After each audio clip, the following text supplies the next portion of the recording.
Her father handed her over as a punishment, a sentence passed down not in a courtroom, but under the vast empty sky of the Arizona Territory in 1878. Her world, once a simple thing of sun-baked earth and the gentle rhythm of a struggling ranch, was shattered in a single heartless moment. The ranch had a name, Redemption's Path, a bitter joke for a place that felt more like a slow death.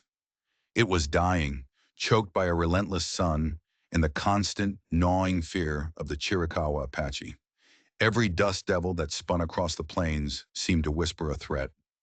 Every shadow at dusk held the shape of a warrior. Her father, Hezekiah Vance, was a man carved from the very rock of the frontier. His soul was as hard and unforgiving as the land he fought to tame. At 58, his legacy was turning to dust in his hands, and when he looked at his only daughter, he saw a reflection of a softness he simply could not afford. Susanna, with eyes the exact color of the sky just before a summer storm, was to him a beautiful but useless thing.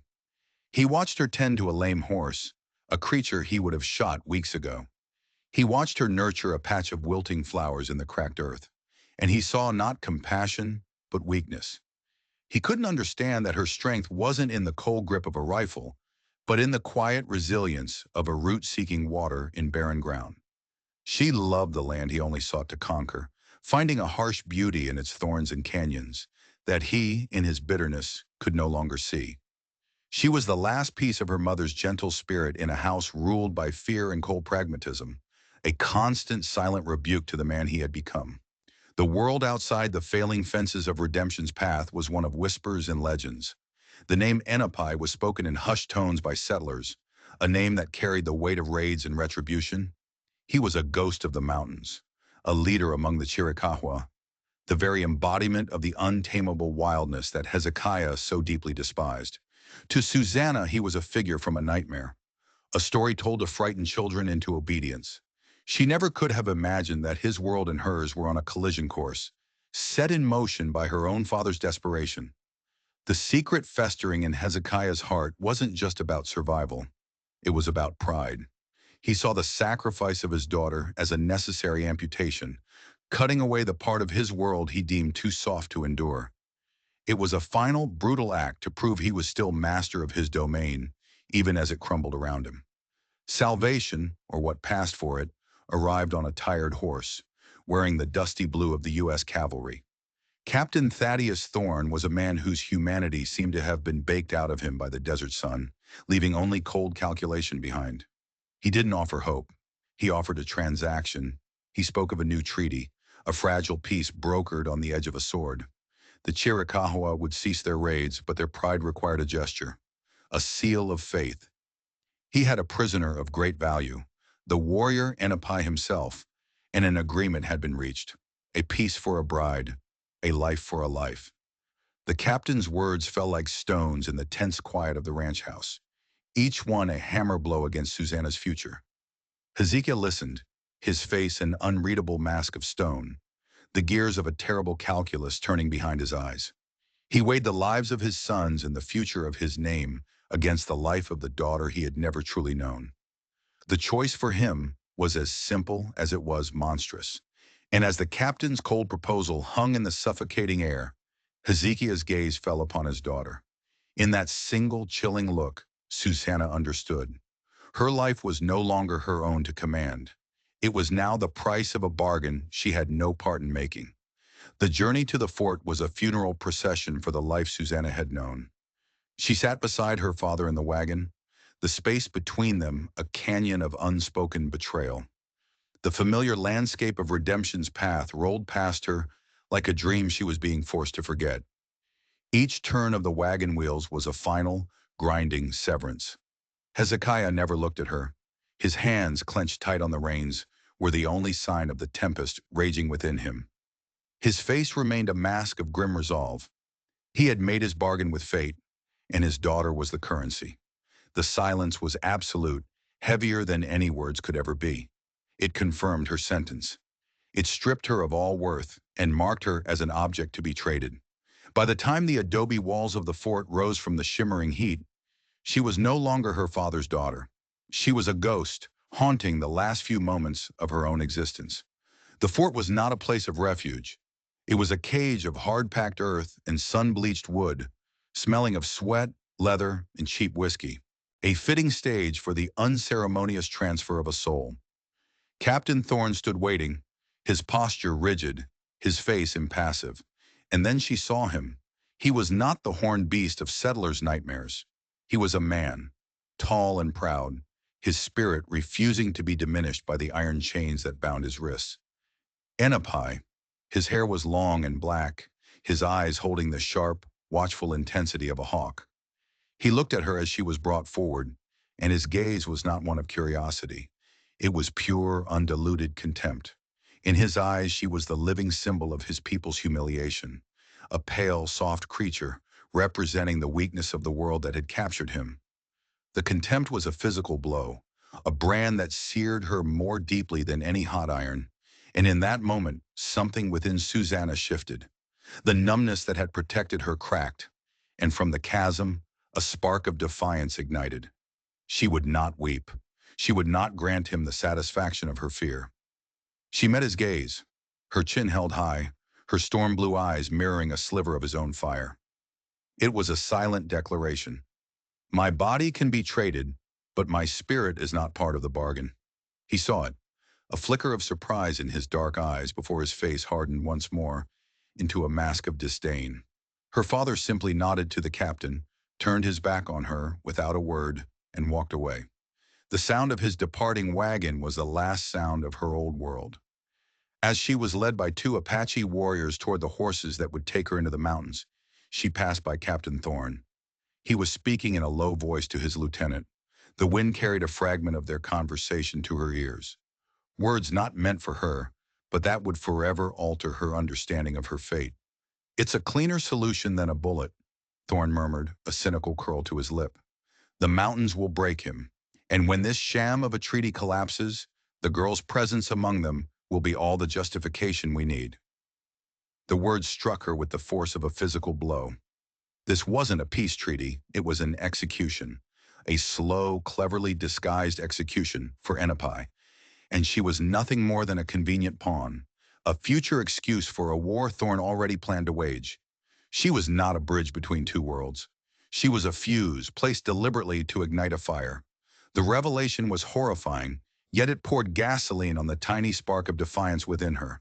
She was not a sacrifice for peace. She was a tool of war, discarded by all sides. And if she was meant to perish in this wilderness, she would not do so as a victim. She would survive out of pure, spiteful will. The journey into the Dragoon Mountains was a baptism of dust and silence. The familiar rolling hills gave way to jagged peaks and shadowed canyons, a landscape as beautiful as it was menacing. This was his world, and she was the intruder. Enapai rode ahead, never looking back, his posture radiating a cold fury. The silence between them was a new kind of test, a battle of endurance. She focused on the rhythm of her horse, the burn of the sun on her skin, the ache in her muscles. She was shedding the girl she had been with every mile, the soft edges of her character ground away by the harsh reality of her new life. When they finally arrived at the Chiricahua camp, it was nestled in a hidden valley, a place of smoke and life that felt like another planet. Dozens of faces, weathered and dark, turned to watch her arrival. She was a specter, a white ghost in their midst, and the air crackled with suspicion and hostility. She was an object of curiosity and scorn. But as her gaze swept across the sea of faces, it was caught and held by one. An old woman sat by a fire, her face a magnificent map of wrinkles, her hands busy with some intricate weaving. She did not look at Susanna with hatred. She looked at her with an ancient, piercing wisdom. It was a look that stripped away all pretense, that saw the fear and the flicker of defiance beneath it. This was Sansi, an elder whose eyes held the history of her people. And in that long, unwavering gaze, Susanna felt the weight of her true challenge settle upon her. It was not a look of welcome or of threat, but a silent, profound question. Who are you, beyond the color of your skin and the bargain that brought you here? The Chiricahua camp was a world unto itself, governed by rhythms and rules Susanna could not comprehend. In the first days, she was less than a prisoner. She was a piece of furniture, an object left in the corner, noticed only when she was in the way.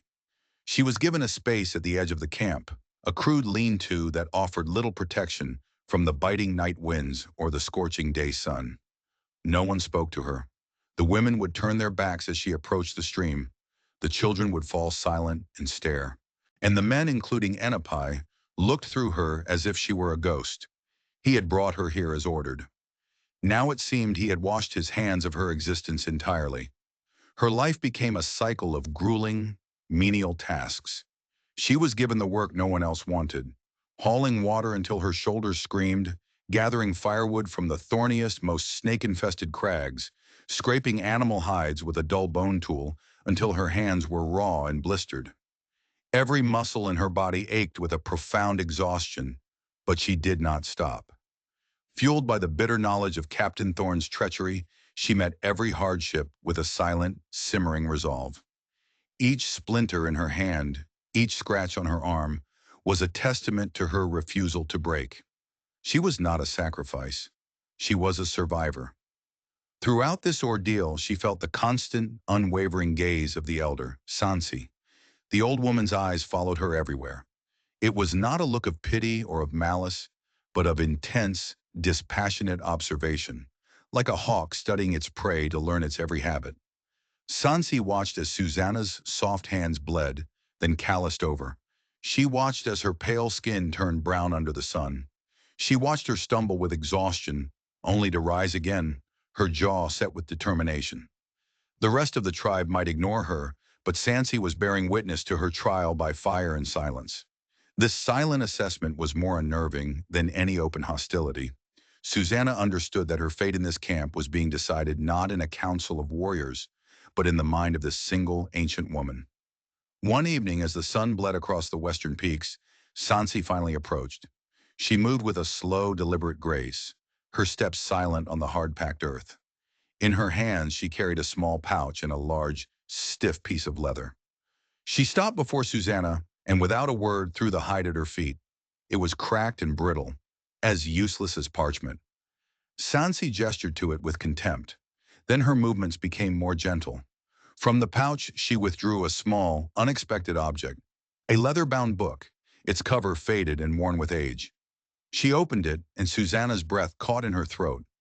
Inside were delicate, perfectly preserved wildflowers, each one carefully labeled in elegant, faded English script. It was the kind of gentle pastime her own mother might have pursued, a relic from a world of quiet parlors and soft hands, a piece of her former life, here in the heart of the wilderness. Sansi looked from the pressed flowers in the book to Susanna's face, her dark eyes searching, questioning. The book was a secret, a bridge between two paths, a shocking revelation that another woman like her had once walked this land, leaving behind this small testament to her spirit. It hinted that her own story was not the first of its kind. After a long, silent moment, Sansi closed the book and tucked it carefully back into her pouch. The brief flicker of connection was gone. Her face was once again a mask of stern authority. She pointed a long, wrinkled finger at the useless hide at Susanna's feet. Her voice, when she finally spoke, was rough, like stones grinding together. But her English was clear enough. The spirits of the animals are angry. The hides do not take the smoke. They break. The winter is coming, and these walls will be like paper. She paused, her gaze locking onto Susanna's, pinning her in place. You are white. You come from a people who twist the world to their own will, who find new ways when the old ones fail. There was no kindness in her voice, only the cold, hard logic of survival. You will take this hide. You will learn its sickness. You will find a way to make it strong again. You will give our people walls that can stand against the mountain's breath. She leaned closer, her voice dropping to a low, intense whisper that left no room for argument. Succeed, and you may earn a blanket to cover yourself. Fail, and you will learn firsthand how deep the winter's bite can be when you have nothing at all. The challenge laid down by Sansi was a mountain Susanna had to climb with no tools but her own memory and wit. The brittle, cracked hide became her entire world.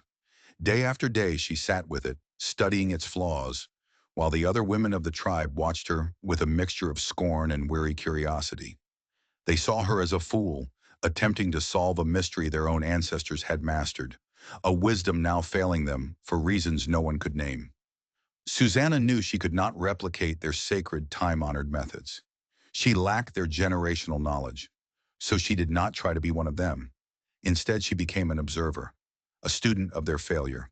She watched every step of their process, the way they scraped the flesh, the specific wood they used for the smoke, the alkaline mixture of ash and water they soaked the skins in. She saw the ritual, but she also saw a process, one that was no longer working. Her mind, sharpened by a lifetime of quiet observation on the ranch, became her greatest asset. She began to think not of ritual, but of chemistry. In the quiet hours of the night, memories of her former life surfaced, not as painful ghosts, but as pieces of a puzzle. She remembered her father, Hezekiah, in a rare moment of unguarded instruction, cursing a set of reins that had cracked in the dry heat. She recalled the smell of the concoction he'd used to save them, a greasy, potent mixture of rendered bear fat, fine white ash from a specific type of wood, and the oil from a crushed plant he called bitterroot. It was a mundane chore, a simple piece of rancher's knowledge he had passed on with a grunt, never imagining it held any real value. But here, in this new world, that common knowledge was a key. She saw that the deer the hunters brought back were leaner this season, their fat less rich. The plants the women were using seemed less potent than they once were. Her theory was simple, almost insultingly so. The hide was thirsty. It needed more than smoke. It needed to be fed. Working in secret on small, discarded scraps of leather, she began her experiments. She rendered what little fat she could from cooking scraps. She found a plant with a bitter, oily root similar to the one her father used. She mixed it with ash, creating a foul-smelling but promising paste. Her first attempts were failures, leaving the leather a greasy, sticky mess. The children pointed and laughed. But Susanna persisted, adjusting the quantities, changing the heating process, driven by the memory of Sansi's challenge. Finally, one afternoon, she achieved a breakthrough. A small piece of leather treated with her final mixture and then lightly smoked became something new. It was supple, yet incredibly strong. It bent without cracking. When she poured water on it, the droplets beaded up and rolled off. The next morning, with the entire camp as her audience, she walked to Sansi's fire. She did not speak. She simply laid the finished, perfect hide at the elder's feet. Sansi picked it up. She pulled at it, bent it, scraped it with a sharp rock. The leather held. A slow, almost imperceptible nod was her only response. But that night, a thick, warm bison blanket was left at the entrance of Susanna's lean-to. It was more than a blanket. It was a shield, a symbol of a victory, however small. The air of open hostility around her began to recede, replaced by a grudging curiosity. She had earned a place, not as one of them, but as something useful. This shift did not go unnoticed by Inupai. He had watched her struggle from a distance, his expression a mask of cold indifference. But her success seemed to stir something else in him, a deep, simmering resentment. He saw her not as a contributor, but as an infection. Her solution was not of their people. It was an alien knowledge, a subtle poison that threatened to dilute their traditions, the very core of their identity which he had fought and been imprisoned for. To him, her success was a dangerous first step on a path that led to forgetting who they were. One afternoon, as a few of the younger women were tentatively trying to replicate Susanna's methods, he strode into their circle. He ripped the supple hide from one of their hands and held it up for all to see. His voice boomed through the quiet camp, sharp and accusatory. "This is not the work of the Chiricahua. It is a white man's trick, and it carries their stink on it." He threw the hide to the ground at Susanna's feet. His dark eyes burned with a cold fire as he issued a public challenge that silenced the entire camp. "You have proven you have a talent for the skin of dead things, but survival is found in the pursuit of living things. Let us see your other skills." He pointed towards the dense, treacherous woods that bordered the camp. "A true member of the people can move through that forest without a sound. can read the story the land writes in the dust. I say you are a clumsy cow crashing through the brush, blind and deaf to the world. He took a step closer, his voice low and dangerous. Prove me wrong. The air in the camp remained thick with the tension of Enipai's challenge for days. A silent war of wills was being waged, and Susanna felt the eyes of the tribe on her, waiting to see if she would break. But the judgment of man was swiftly overshadowed by the fury of nature. The sky, which had been a placid blue, turned a bruised and violent purple in a matter of hours. The wind rose from a whisper to a scream, tearing through the canyon with a physical force that bent the trees and ripped at the hide lodges. Then the rain came.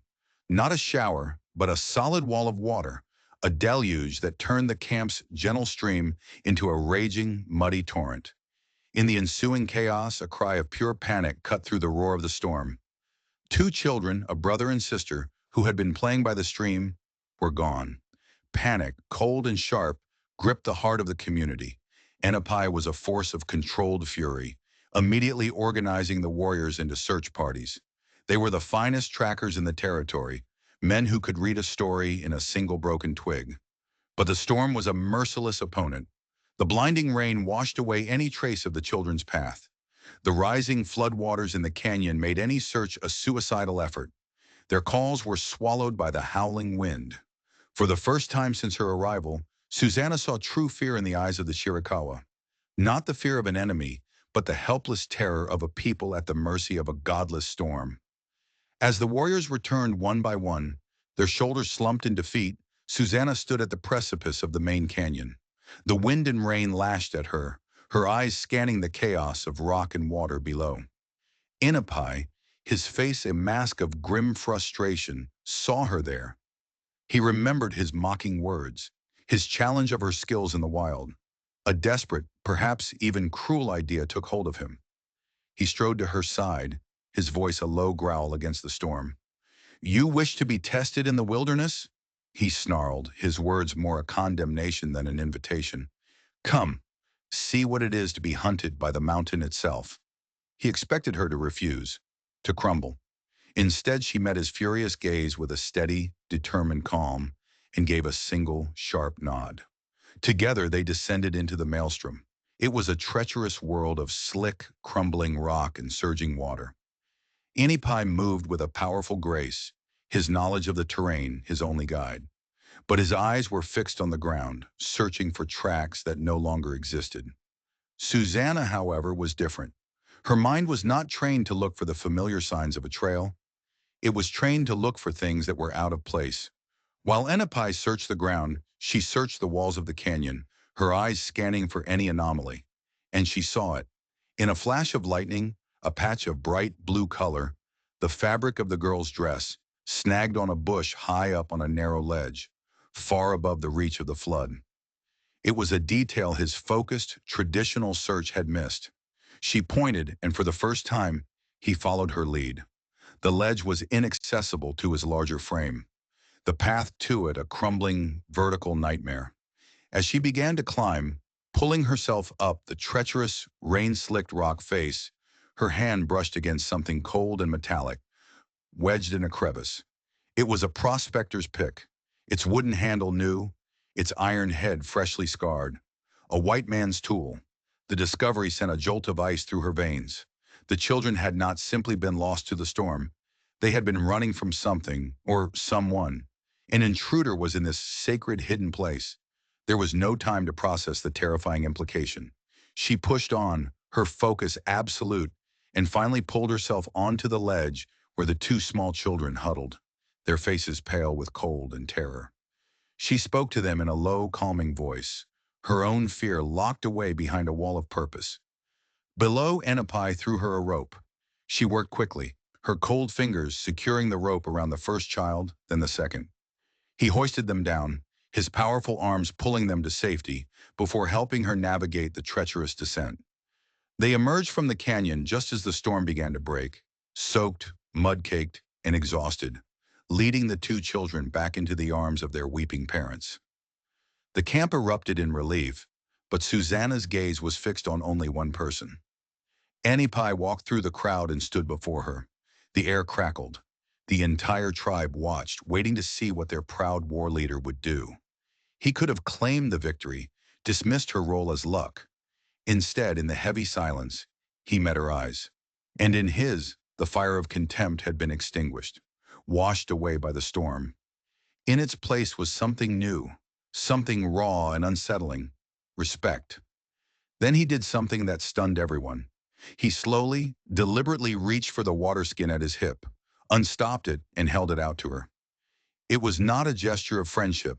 It was a salute, a silent acknowledgement from one warrior to another.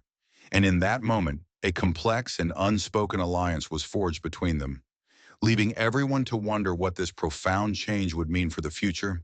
The camp after the storm was a changed place. The respect Anapai had shown Susanna was a seed, and in the days that followed, it began to quietly grow throughout the community. The wall of suspicion that had surrounded her did not vanish, but it lowered brick by brick. A woman would offer her a nod by the fire. A hunter would leave a choice piece of meat near her shelter. The children she had saved would sometimes follow her at a distance, their eyes wide with a shy, fearful awe. The most profound change was in Enopai himself. The space between them, once a chasm of contempt, was now filled with a quiet, watchful curiosity. He began to find reasons to be near her, not speaking much, but sharing the silence as they worked on parallel tasks. He would be sharpening an arrowhead while she ground corn, their hands busy, their presence a source of unspoken comfort. He started teaching her, not with formal lessons, but with simple gestures, pointing to a constellation and whispering its Chiricahua name, pausing on a walk to show her which plants healed and which ones harmed. In these small shared moments, the bond between the warrior and his former captive was being reforged into something else entirely. Something built not on a bargain of men, but on a foundation of mutual respect. This fragile peace was soon tested. A scout returned to the camp with grim news. A family of white prospectors, trespassers, had made their camp by the sacred spring, a place of immense spiritual power for the tribe. Worse still, they had fallen gravely ill, their presence and their sickness a double sacrilege. A council was called, and the air crackled with divisive anger. The younger warriors, their pride still stung by Enipai's capture, argued for the old laws: death to any who defiled the sacred ground. The elders cautioned against it, speaking of a powerful taboo against harming the sick, fearing the wrath of the spirits. Enipai stood torn between the law he was sworn to uphold and the new perspective Susanna's courage had awakened in him. As the arguments raged, Susanna listened to the scout's description of the illness: a raging fever, a spotted rash that covered the skin, a throat swollen with pain. A cold dread washed over her as she recognized the symptoms. It was the scarlet fever, the same red ghost that had almost claimed her life when she was a girl. Pushing through her fear, she stepped into the center of the council, with Enipai standing silently at her side, a guardian giving her his authority. She spoke. She told them her own story of the fever, of the darkness and the pain. She argued, her voice clear and steady, that true protection of a sacred place came not from spilling blood, but from offering mercy.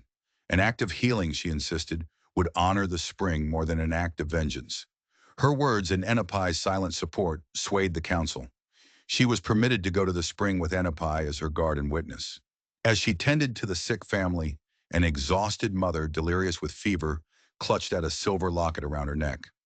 Susanna gently opened it to help the woman drink, and her heart stopped. Inside was a tiny painted portrait of a serene, dark-haired woman. It was the same face she had glimpsed in the pressed flower book that Sansi carried.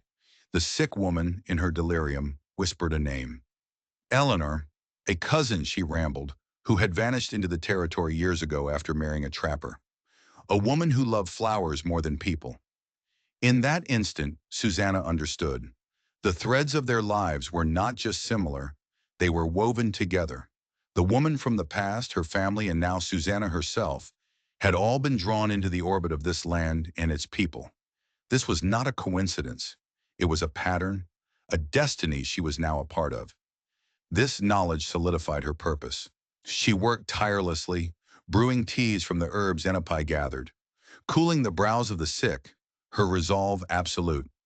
After many days, the fever broke. Once the family was strong enough to travel, Enipai escorted them to the edge of the territory, giving them a new horse and a stern warning never to return. When he came back, he found Susanna by the now pure waters of the spring. The sun was setting, painting the canyon walls in hues of orange and deep violet. In that profound quiet, he turned to her. He told her that Enipai was his war name, a name for his enemies, a shield. But a man's true name, his spirit name, was a gift given only to those who had seen his soul.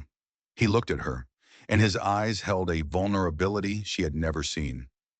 My mother called me Yiska, he said, the name a soft murmur in the twilight. It meant the night is over. It was the ultimate offering of trust, the final dismantling of the wall between them. They were no longer warrior and captive.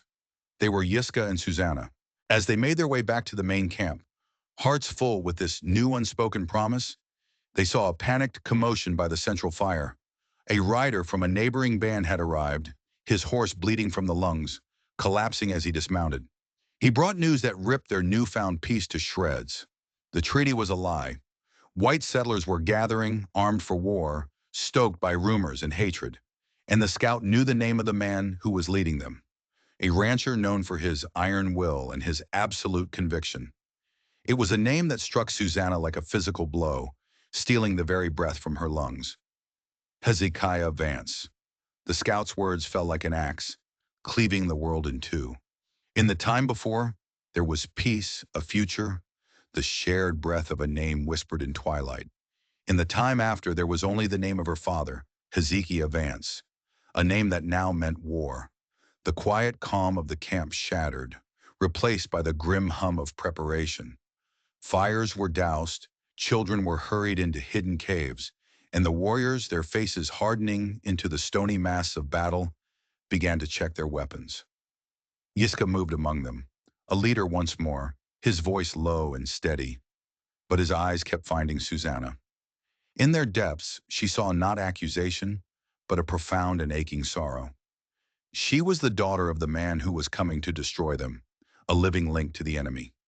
Every ounce of trust she had so painstakingly earned now felt as fragile as a spider's web in a gale. She was no longer just Susanna, she was a Vance, and that name was now a curse. Hezekiah's attack was not the wild, chaotic charge of a hot-headed mob. It was the cold, calculated maneuver of a man who knew his enemy. He did not storm the valley. Instead, his posse of ranchers and deputized lawmen appeared on the high ridges, silhouetting themselves against the morning sun. A ring of steel and hate, effectively sealing the Chiricahua in their winter camp.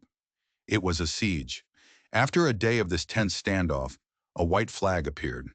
3 riders began the slow descent, her father Hezekiah, her older brother Josiah, and a grim-faced town marshal. Yiska and his warriors met them on the valley floor. When Susanna stepped forward to stand at Yiska's side, a gasp went through the posse. She saw herself through their eyes and understood their shock. This was not the pale, frail girl they remembered. Her skin was the color of seasoned oak. Her hair was braided with a strip of blue cloth. She wore a supple deerskin dress. She stood tall, her gaze steady, meeting her father's horrified stare without flinching. Hezekiah's voice was a ragged wound. He spoke of rescue, of Christian duty, of saving her from a life of savagery. He told her of a respectable widower in the next county, a marriage already brokered to wash away the stain of her shame. He offered her a cage and called it salvation. But as he spoke, Susanna watched her brother, Josiah. While her father's eyes burned with righteous fury, Josiah's were filled with a desperate, hunted fear. During a tense pause, he managed to take a step closer to her, his voice a low, urgent whisper for her ears alone. This isn't just about you, he hissed, his hand trembling slightly. Father made a deal with Thorn. The captain wants this valley. He wants the Apache gone. He promised Father military support, but it's a lie. He's using us as bait. He wants the Apache to slaughter us to give him an excuse to bring in the army and wipe them out for good. The revelation was a sickening blow. Her father was not a leader. He was a pawn, and Captain Thorne's cynical game was finally reaching its endgame. Then Josiah delivered the final, most cruel blow, his voice breaking with genuine grief. "It's mother," he said, his eyes pleading with her. "She's dying, Susanna. Since you left, the light has gone out of her. The doctor says it's a wasting sickness, but father and I know. It's a broken heart." The words pierced through her defiance, finding the one vulnerable place left in her soul. Her love for her mother, the one person who had always shown her tenderness. She was trapped. To stay meant the certain death of her mother and the potential massacre of both her father's men and the people she had come to love. To leave felt like a betrayal of her own heart, of Yiska, of the woman she had fought so hard to become. Seeing the impossible choice tearing her apart, Yiska stepped closer. He said nothing to her father, but spoke to her in a low voice, his words a gift of pure, selfless love. "Your heart is your own to command, Susanna. It is not bound by my love or by these mountains. Go, do what you must. I will be here. If it takes a season or a lifetime, I will be waiting." His sacrifice gave her strength. It clarified her purpose. She turned, her face a mask of resolve, and faced her father. She would not be rescued. She would be the rescuer. Her voice, when it came, was clear and cold, carrying across the tense valley floor. "I will go with you," she declared, and she saw a flash of triumph in her father's eyes. But she was not finished. "I will go to heal my mother, but I will not be your prisoner. I go as I am, and you will not try to change me. And when she is well, I will be coming home." She looked pointedly at Yiska and then at the mountains that cradled the camp. Home. Without another word, she turned her back on the life she had built, on the man who held her soul, and began the long walk toward her father's horse. A willing captive once more, sacrificing her freedom to save them all. The ride back to redemption's path was a journey into a past that no longer fit. The land that had once been her entire world now seemed small and tamed, the fences a mockery of the vast open freedom of the mountains. Her father's house, which she remembered as a sanctuary, now felt like a doll's house, its rooms constricting, its air thick with unspoken grief and resentment. Hezekiah treated her with a rigid, fearful formality, as if she were a tamed wolf he expected to turn on him at any moment. This ranch was to be her final battlefield, and the weapon of choice was not a rifle, but the sheer force of will. Her mother, Martha, was a pale shadow of the woman she remembered, a flickering candle flame in a house of stone. Susanna immediately set to work, her purpose a shield against her father's suffocating presence. She used the doctor's medicines, but she also brewed teas from herbs she now knew by heart. Her new knowledge and her old love mingling in a potent remedy for both the body and the soul. Hezekiah's assault was relentless. It was a war of attrition, not of open battle. He sought to grind down her spirit, to force her back into the mold she had so spectacularly broken. He brought the suitor to dinner, a portly, humorless man who looked at her with an appraiser's eye, discussing land deeds and dowries with her father as if she were not even in the room. Her father spoke of duty, of her place in society, of God's law. He wielded the full, crushing weight of his world as a hammer, expecting her to shatter. But he was striking against something that was no longer brittle. She met his intimidation not with defiance, but with an unshakable, serene calm that he could not penetrate. She did not raise her voice. She simply refused. With every polite but firm refusal of the marriage, with every quiet story she told her mother of the dignity and strength of the Chiricahua, she won a small victory, dismantling his authority piece by piece within the walls of his own home. Her greatest ally was the woman she was healing. As strength returned to Martha's limbs, a new light returned to her eyes. She saw the daughter who had been traded away, not as a fallen woman, but as a woman who had finally learned to stand. She listened to Susanna's stories and saw a courage she herself had never been allowed to possess. The bond between them, once one of gentle affection, was reforged into an alliance of female strength. Martha's quiet support became Susanna's secret weapon, a silent validation that undermined Hezekiah's moral certainty. The final piece of the puzzle was provided by Josiah. Consumed by guilt and the terror of Captain Thorne's impending trap, he confessed the final details of the plan to Susanna.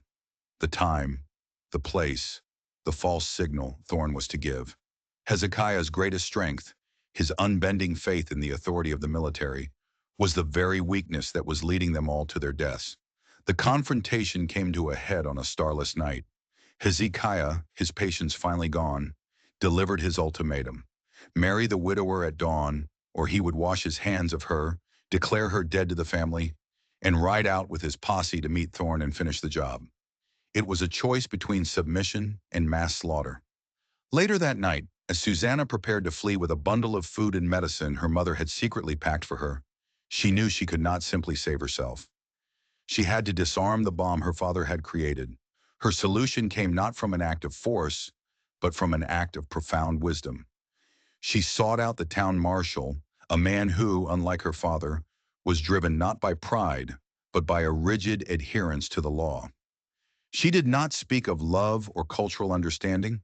She spoke his language. She told him of a cavalry captain, a supposed officer of the law, who was knowingly sending a civilian posse into a fatal ambush to start a war. She gave him the exact details from Josiah: times, locations, signals. She didn't ask him to believe in her new life. She asked him to believe in the reality of a deep and criminal betrayal. She used her father's own system, his own laws, against the true villain of the piece. Having planted the seed, she embraced her mother one last time. Martha looked at her, not with sadness, but with pride. "Go be the woman I always dreamed my daughter could be," she whispered. Susanna slipped out of the house and into the cool darkness, a ghost leaving her own grave. From a high ridge, as the first hint of dawn touched the eastern sky, she looked back at the ranch. She did not see the posse gathering for their ride into death.